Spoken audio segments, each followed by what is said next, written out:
Bonjour et bienvenue sur Guerre et Plomb pour cette nouvelle vidéo. Alors nous allons parler de Torg Eternity. Alors Torg Eternity, c'est un jeu de rôle édité en français chez Black Book. C'est un jeu dans lequel les joueurs sont invités à interpréter des chevaliers des tempêtes. Des chevaliers de tempête, ce sont des héros qui luttent contre des envahisseurs extraterrestres qui cherchent à modifier la configuration de la Terre. Alors tout ça, ça a l'air un petit peu mystérieux.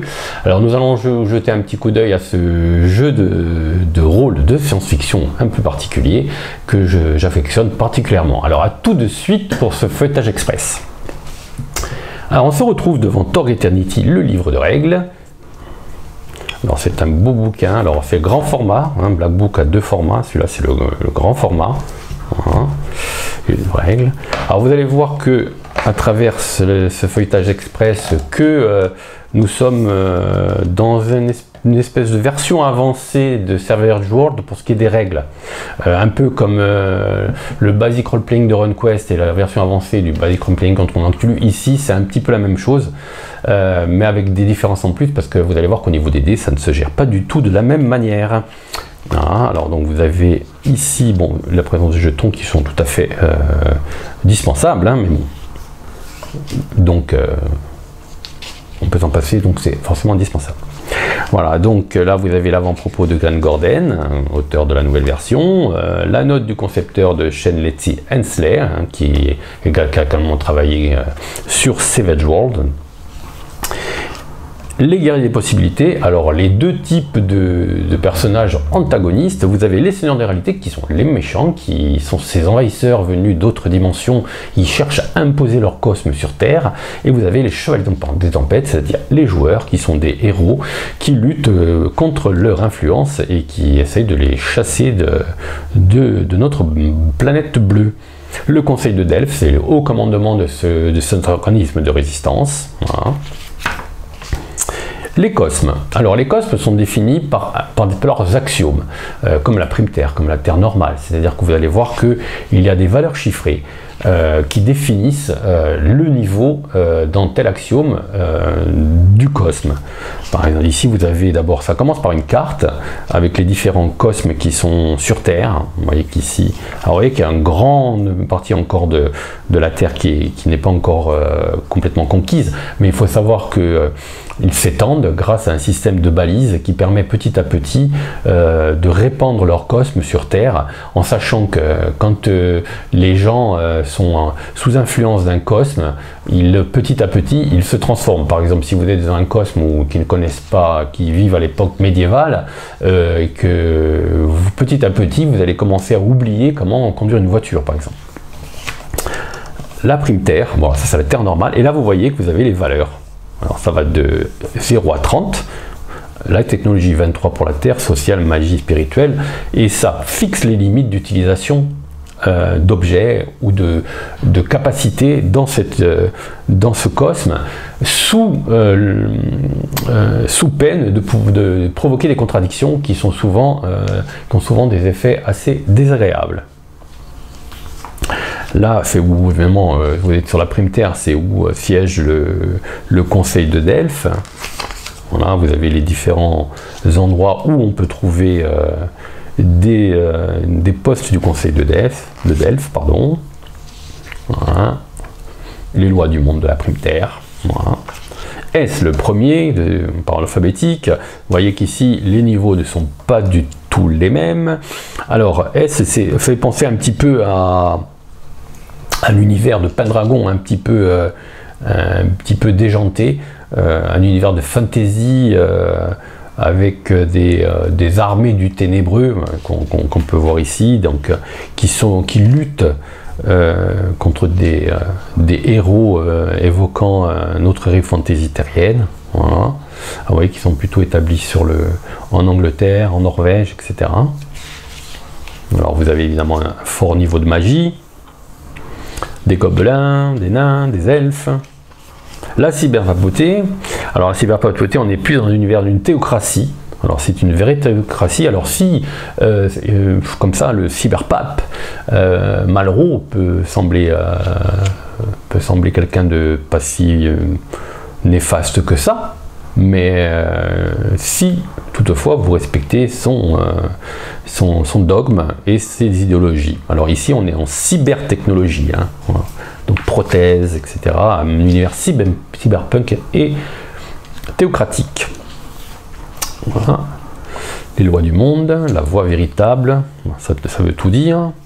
L'Empire du Nil, alors là vous pénétrez dans un univers pulp qui évoque les années 30, qui évoque les sérioles de cette époque-là, qui évoque aussi Indiana Jones, qui évoque aussi la momie. Là, Moebius, c'est le seigneur de réalité du coin, et il a un ennemi qui évoque tout à fait Fu Manchu, là vous le voyez, voilà. Alors là, vous avez carrément un univers pulp, vraiment si vous aimez le pulp, c'est l'endroit idéal pour créer vos aventures. Vous voyez, c'est la loi de l'héroïsme. Voilà. L'insidieux Wuhan. La Terre vivante, alors là, vous allez aux États-Unis, enfin plutôt au continent américain. Cet univers, vous voyez qu'ici, c'est un univers spirituel, mais apparemment magie, il n'y a rien. Social, c'est très bas, en technologie, c'est très bas. Vous êtes dans un univers sauvage, avec des créatures qui évoquent un petit peu la préhistoire. Voilà. Tout n'est que ruine, les villes sont tombées en ruine, comme New York. Voilà. Alors vous voyez les influences, par exemple ici, vous avez dominant, là, et après vous voyez que mixte, c'est-à-dire qu'il y a les deux, il y a la primitaire et pure. C'est les endroits où on peut aller sans trop risquer. Et vous avez les points flexibles, c'est-à-dire que c'est les points qui permettent, que les seigneurs de réalité n'arrivent pas à convaincre, parce qu'il y a des symboles très forts de la primitaire qui jouent sur la transformation. Les lois du monde, la loi de la sauvagerie. Orochi. Alors là, on pénètre dans un univers un peu victorien steampunk. Voilà, avec des zombies végétaux. Alors vous voyez, c'est le continent indien. Voilà, vous avez des loups-garous.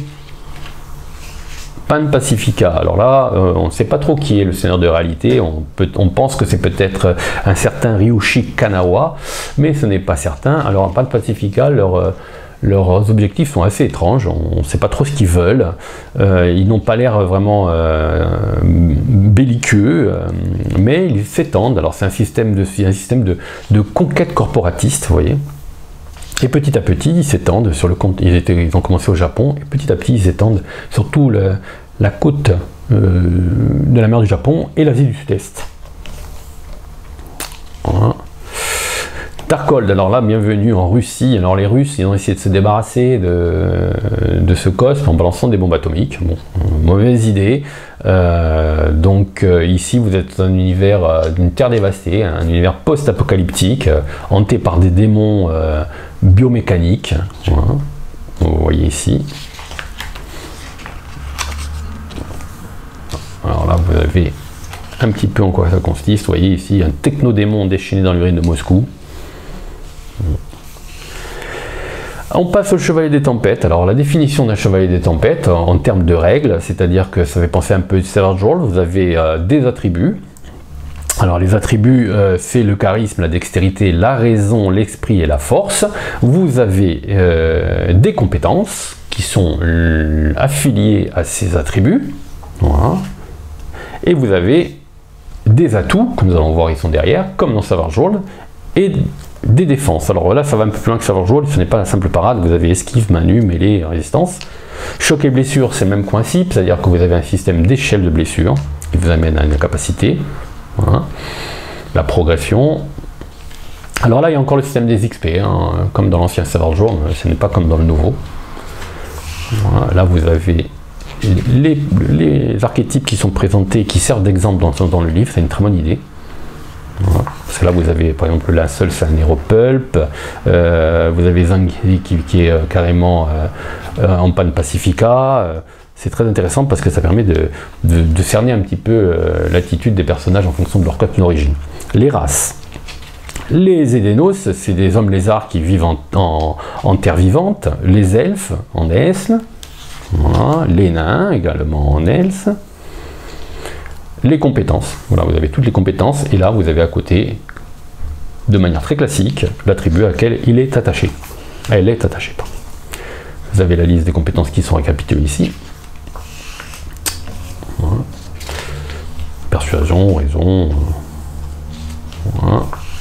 Les atouts, comme dans Savage World, il n'y a pas d'handicap, il y a des atouts.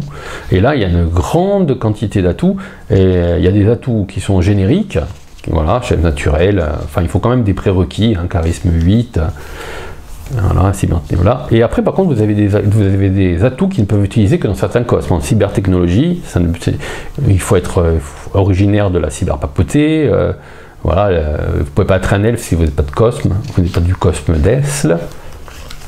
Voilà, et là vous avez une longue liste d'atouts qui permet de personnaliser vraiment à fond votre personnage. Et pouvoir peuple la sorcellerie. Voilà. Alors en fonction évidemment du cosme, ça fait des personnages complètement différents. Et même au sein du même cosme, tellement qu'il y a de choix. Voilà. Voilà. Et voilà, vous voyez que la liste des atouts est très longue.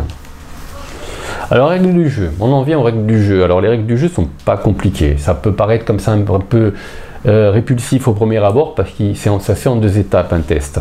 Quand vous faites un test d'attribut de compétence, enfin un test de compétence particulièrement si vous faites un test d'attribut si vous n'avez pas la compétence, vous lancez un D20. C'est explosif si vous faites un D10 ou si vous faites 10 ou 20. Vous continuez à lancer et vous obtenez un score. Ce score, vous allez le convertir en bonus à travers une table qui est ici, qui est aussi reportée sur la fiche de personnage, et ça va vous donner un bonus ici. Voilà. Et ce bonus, vous allez l'ajouter à votre compétence, voilà, de base. Et en fonction du score que vous comparez à un seuil de réussite, la moyenne c'est 10, vous voyez si vous réussissez ou pas l'action. Voilà. Là vous avez des modificateurs de difficulté, voilà, par exemple. Bon, vous voyez que c'est pas compliqué. Voilà. Bon, alors il y a des échecs critiques, évidemment. C'est le 1 ou 2, par exemple. Voilà. Bon, là, on reste dans le classique. Voilà. Et le paquet d'actions. Alors là, par contre, on va parler un petit peu du combat. Alors, vous voyez qu'ici, j'ai plusieurs paquets de cartes. Le paquet Cosme s'est remis au début d'une partie, en fonction du cosme dans lequel vous vous trouvez. Et en fonction de ce cosme, vous avez une carte à jouer contre un adversaire, etc. Bon, c'est très dispensable honnêtement. Hein. Bon, c'est un plus. Moi je les ai, c'est sympa. Voilà, on me les a offerts. Je vais pas les refuser. Et là, vous avez les cartes actions. Là, les cartes actions, ça va permettre, c'est un peu comme les cartes initiatives de Savage World. Au début, à chaque fois, le meneur du jeu va tirer une carte action. Ça va donc décider, ici, vous voyez, ça va décider qui va à l'initiative. Si vous jouez une scène normale ou une scène dramatique. Si vous jouez une scène normale, c'est les héros qui ont l'initiative. Si vous jouez une scène dramatique, c'est les vilains qui ont l'initiative. Okay. Donc, par contre, ça entraîne aussi des niveaux. Par exemple, en normal, les héros ont l'initiative et en plus, les vilains sont en état fatigué. Par contre, en dramatique, c'est l'inverse. Voilà, c'est aussi simple que ça. En bas, vous avez les actions approuvées. Si vous faites une de ces deux actions, ici manœuvre et ruse, vous pouvez, pardon, ruse puisque c'est la manœuvre, vous pouvez tirer une carte destin. Nous allons voir les cartes destin plus tard. Ici, vous avez des lettres de A à C. C'est pour les actions longues, c'est-à-dire par exemple une action qui nécessite 4 étapes pour être réalisée, ça sera les étapes A, B, C et D. Et à la fin, si vous réussissez le meneur du jeu, à chaque fois qu'il tire une carte, il va falloir qu'il enchaîne ces lettres. Et évidemment, s'il y a un A qui ressort un A, ben, les joueurs perdent du temps. Voilà. Et le joueur ne pourra tenter l'action que une fois qu'ils sont arrivés à la fin de ce petit chronomètre, on dira. Voilà. C'est aussi simple que ça, c'est vraiment pas compliqué, en sachant que au niveau d'initiative, c'est les joueurs qui décident. Par exemple, héros, les joueurs décident entre eux qui va jouer le premier. Chaque joueur démarre une scène avec 4 cartes destin. Voilà, on va y arriver, c'est un peu plus loin. Là, vous avez les cartes destin, ben, c'est juste derrière, voilà, c'est bien décrit. Vous avez les cartes destin. Les joueurs vont débuter une scène avec 4 cartes destin. À la fin d'un tour, ils vont poser une carte destin face visible ici, et ça va pouvoir influer sur le tour suivant. Voilà, vous remarquez un objet, un indice ou un événement ignoré jusqu'à présent. Vigilance peut être joué à partir de votre main au début d'une embuscade pour éviter au héros d'être surpris, par exemple. Ça, c'est des cartes qui sont utilisées. Elles peuvent être utilisées en combat ou hors combat. En combat, on les positionne ici, sinon hors combat, vous les jouez de votre main. C'est aussi simple que ça, et c'est comme vous avez compris, c'est si vous faites une manœuvre approuvée qui vous permet de repiocher une carte. Les cartes de Cosme, je vous en ai parlé de suite, elles sont un petit peu décrites ici. Là, vous avez les définitions des actions, attaque physique, bonus au dommage. Alors, les combats s'effectuent contre la défense de l'adversaire, c'est le seuil de réussite, c'est le niveau de défense de l'adversaire. Les dommages, c'est en fonction de l'arme, ou si c'est une arme de mêlée, la valeur de l'arme plus la force, et vous la comparez à la résistance, comme dans Savage World, de la cible. Et au-dessus, ça peut effectuer, en fonction du seuil, des blessures, chocs, blessures, etc. Voilà. Là, c'est toutes les actions de combat qui sont définies. Donc vous avez quand même les attaques à armes à feu, les actions mystiques, attaque totale, vous avez tout le détail. Voilà. Vous voyez que c'est quand même très agréable à lire. Il y a beaucoup de choses à lire, mais le bouquin est sympa quand même. Et vous avez un résumé de toutes les actions et les options de combat qui sont là. Vous voyez que vous avez un grand choix.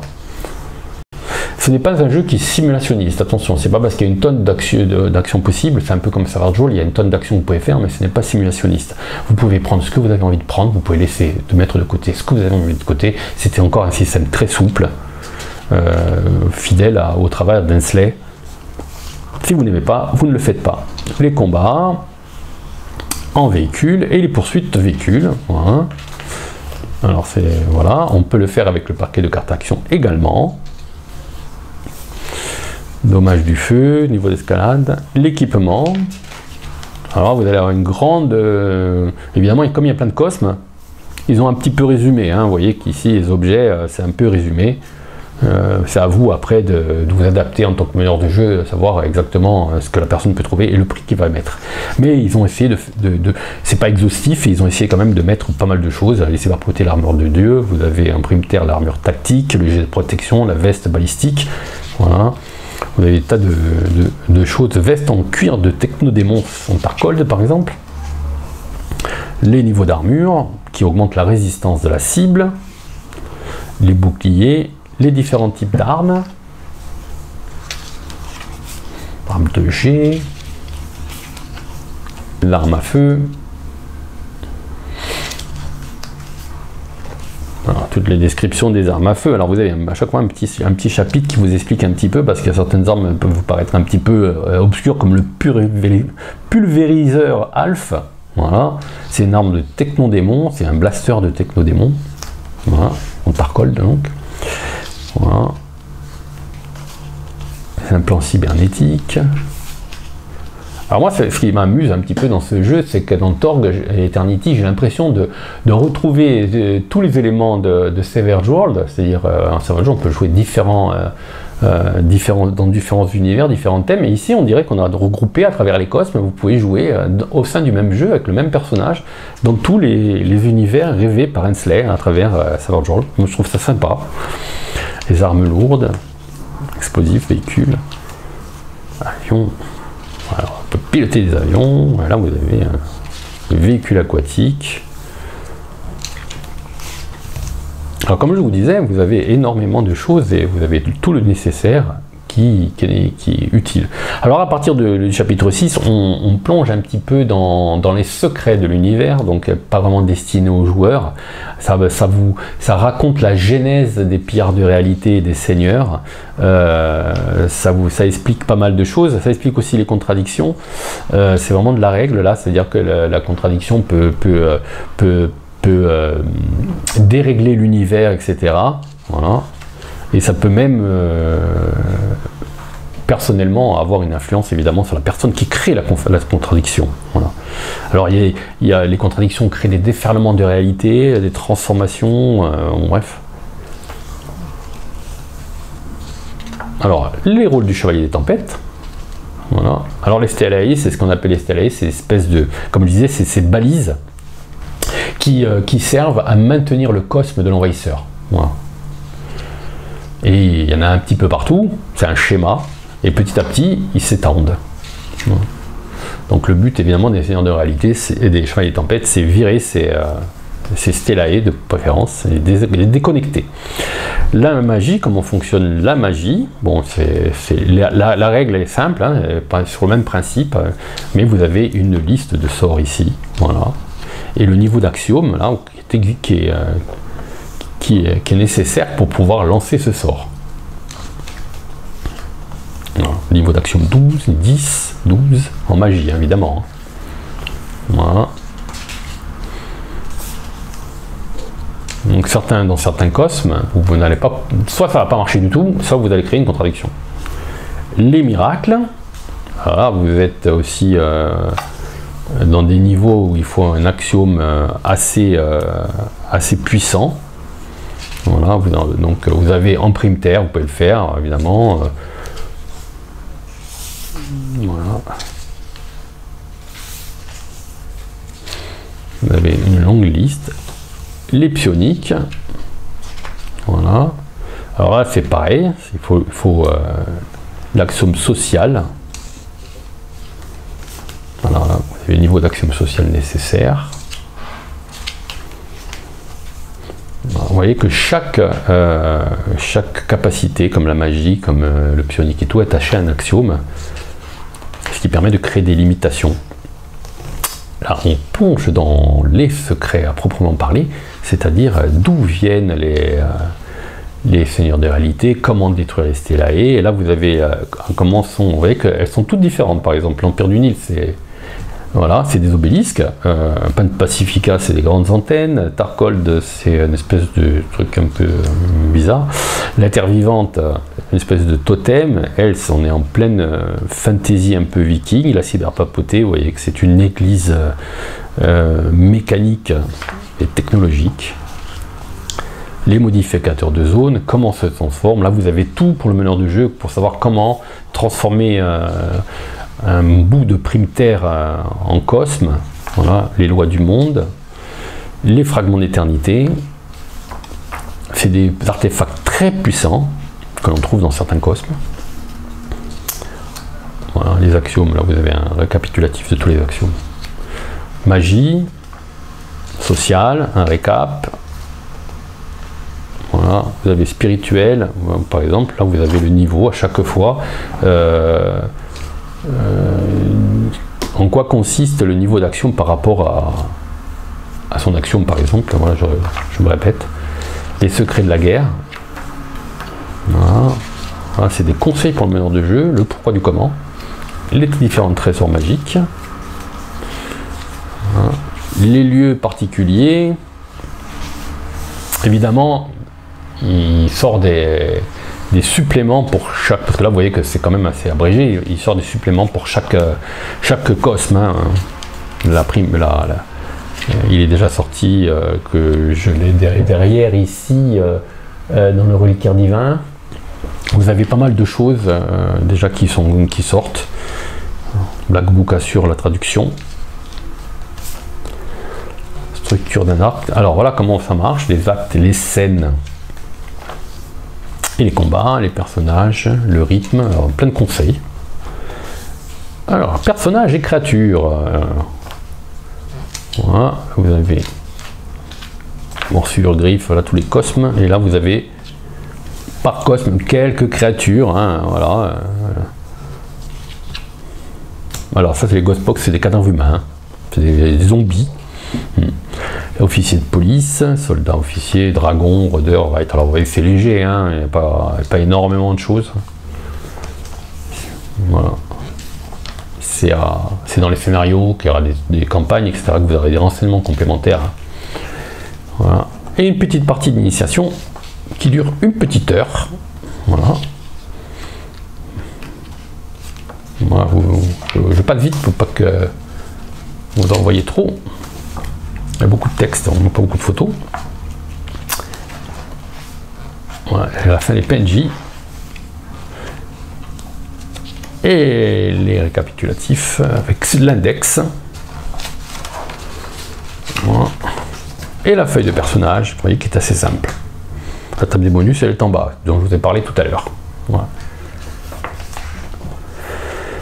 Voilà en quoi consiste Torg Eternity.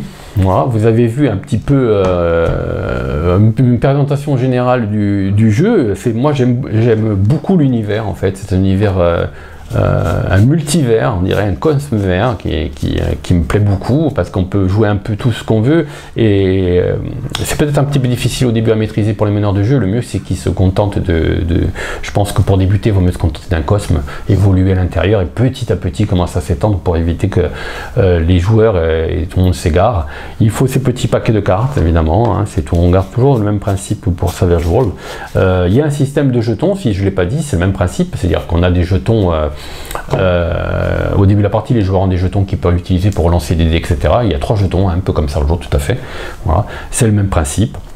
Voilà, donc vous avez eu un petit aperçu de Torg. Je parlerai des suppléments, tout ça, dans des prochaines vidéos, je vous montrerai de quoi comment la gamme s'élargit, comment la gamme s'agrandit et va devenir sûrement une des plus jolies gammes qu'il y a chez Black Book, je pense. Hein. Voilà, alors si vous avez aimé cette petite vidéo, n'hésitez pas à la signaler par un petit pouce en l'air, à la partager avec vos amis, et si ce n'est pas encore déjà fait, à vous abonner à la chaîne Guerriplon TV. Merci, à bientôt.